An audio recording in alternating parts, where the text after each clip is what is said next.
Okay, I asked ChatGPT, why are people still working 40 hours a week when we have more wealth and technology and automation than ever before? And the answer, it read like a strategy manual for how to keep a population broke and anxious and obedient. So here's what it told me, okay? It said that the 8-hour workday has nothing to do with productivity, because studies show that most people are only productive for 3 to 4 hours a day. The system keeps them working 8 because exhausted people don't resist. They don't question anything. They don't know. They recover just enough to repeat the cycle. When people are overworked and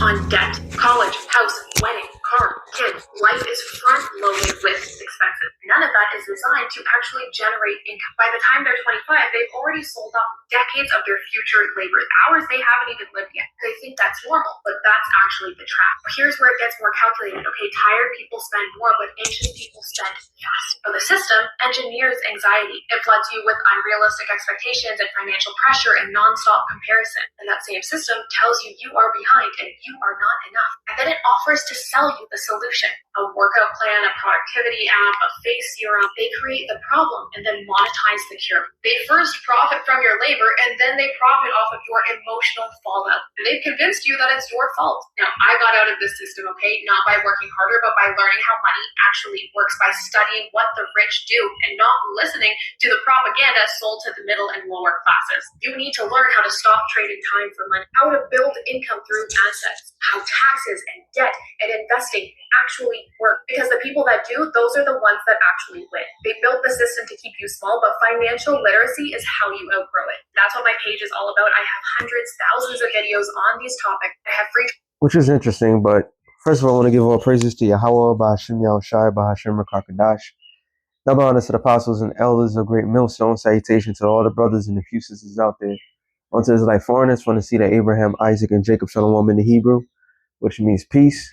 And as always, get you out of poverty thing, get you out of get out of a situational a system thing that was built to entrap you, we're not realizing that entrapment, despite how you think, the rich is going to stay rich and the poor is going to remain poor.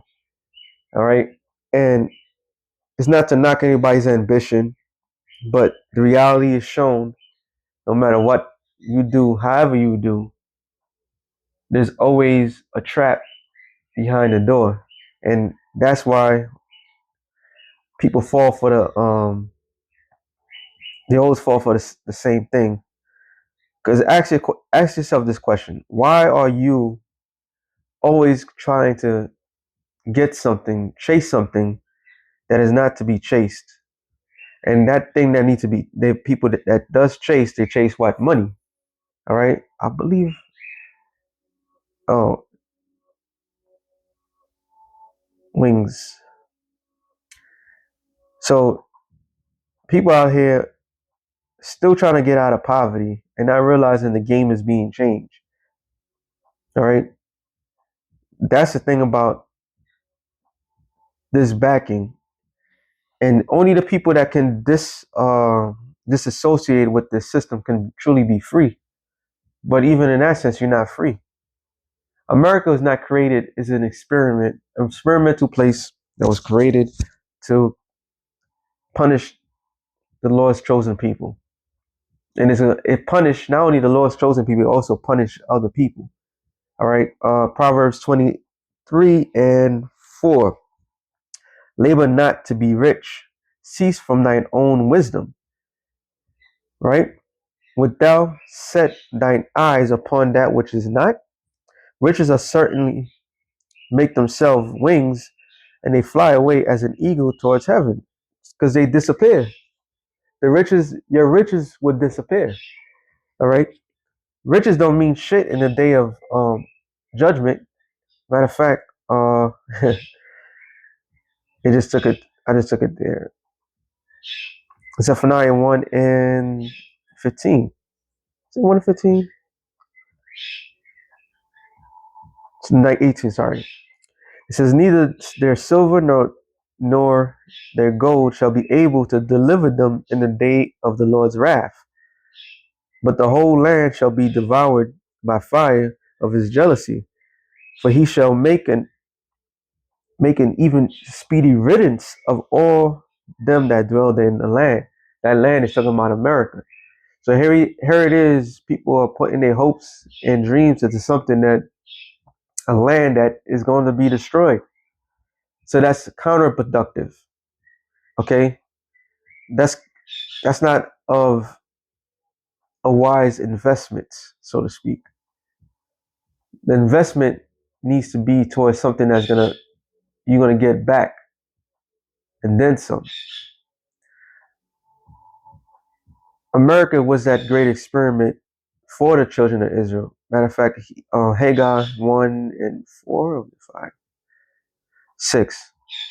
You have so much and bring in little. She just said the same thing. She said she look at EBT and it said that this whole 8-hour working system, people don't need an 8-hour working system. They only need is three because you in one day you do 3 hours. So 8 hours you're supposed to get paid for doing much of nothing, which takes majority of your life. Not an ad to get to the job and come back from home. Depending where you're from, not that much people are fortunate to work at home or live 15 minutes from the job site. Some people have to travel. So traveling costs. Okay.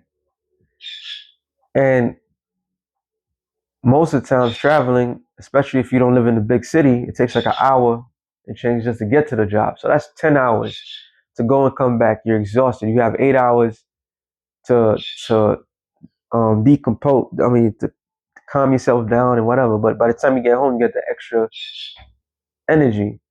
Then some people have to cook for themselves, or they both people have to work. So this whole thing was a scheme from the very beginning. That's not life. This is why people are gonna fully understand.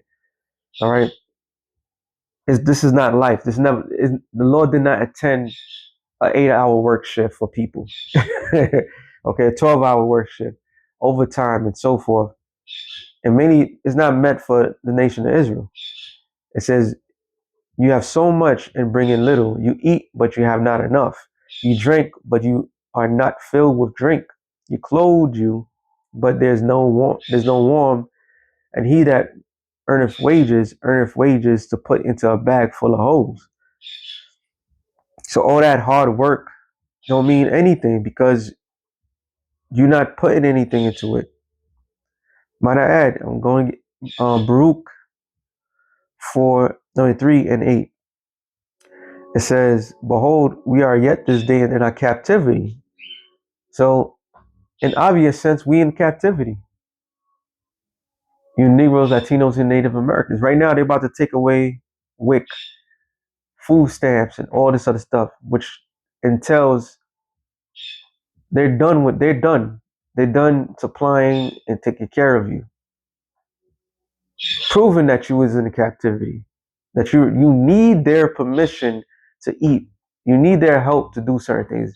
You're supposed to be able to provide for yourself. All right. But you can't provide for yourself. You need somebody to provide for you. Why? Because you are in captivity. All right. You blacks, Latinos, and Native Americans, you in captivity. Yeah, even the Native Americans, this is their land. Yet they still need permission from the government for certain things. All right. They give them the reservation, and the reservations that they give them, the land that they gave them is buried. So you're in captivity. I hate to, I love to explain it to you people. All right. We POWs, prisoners of war. All right. And it says, it says, "Behold, we are yet this day in our captivity, where thou hast scattered us." So even makes it more intense. The Lord scattered us.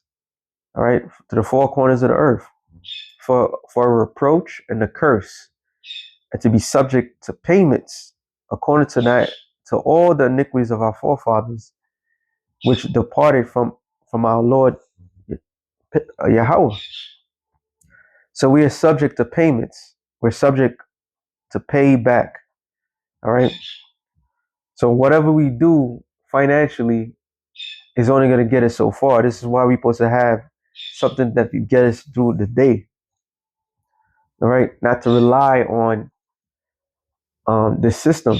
The same way I remember other times the doctor I said it one time, which was ill. It said the Lord is going to get Israel back, like how he did with us in the wilderness. In other words, he's going to take all the things that this man has given us from us so we can rely on him, which is far greater than relying on them, because these are they're about to take everything from.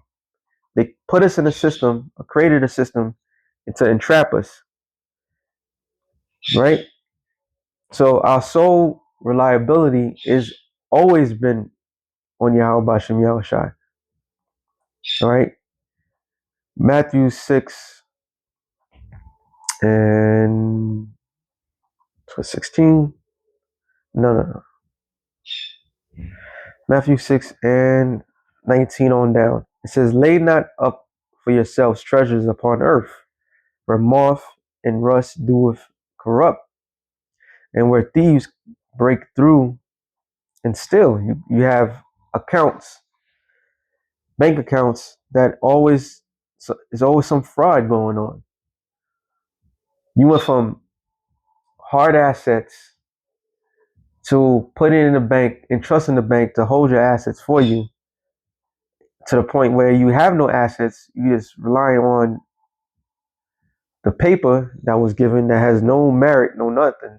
And then to the point where it becomes digital, and at any drop of a dime, they said somebody can hack your stuff and take it away from you. So your heart and your mind should not be into the things of this world. All right. It says, but lay yourselves treasures in heaven, where neither moth nor rust doth corrupt, and where thieves do not break through nor steal. So this is the proper investment. All right. What is treasures? The Lord don't give a damn about no FRN notes. Is what you do on earth. One, you got to be of the elect, and what you do on earth. All right. Because the Lord is going to provide everything for you, regardless. What matter of fact is going to say anything. For where your heart was, and where your treasure is, where your heart be is also with your mind.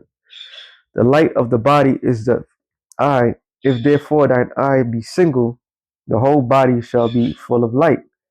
But if thine eye be evil, the whole body shall be full of darkness. If therefore the light that is in thee be darkened, darkness, how great is that darkness?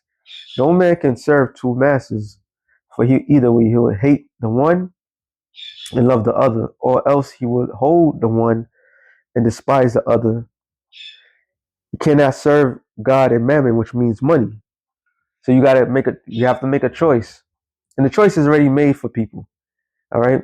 That's why they're gonna come with the RFID microchip. It says, therefore I say unto you, take no thought for your life, what ye shall eat, or what ye shall drink. And everybody's concerned about the EBT, SNAP, and so forth. If you're a child of the Most High, Yahweh, the child of Israel, the part of the elect, don't take no thought. Don't worry about it. The Lord's going to find a way to provide. And he always has been. All right. Or what shall you drink? Know what your body, know what your body, what ye shall put on. It is not the life more than meat, and the body than raiment. Behold, the fowls of the air, for they sow not, neither do they reap, nor gather into barns, yet your heavenly Father feedeth them. How ye not much better than that they? So are we not better than the sparrows? Are we not better than all these things? Yes. If you serve Yahweh Bashem Yahushai, you will be fed, you will be taken care of. All right. The Lord promised this. Matter of fact, we ended off on here. Isaiah, don't be fooled what's going on. Know who you serve. Know that the day is coming when the Lord is He's gonna take care of his elect. Isaiah 65 and 12. Therefore, no, sorry, 13.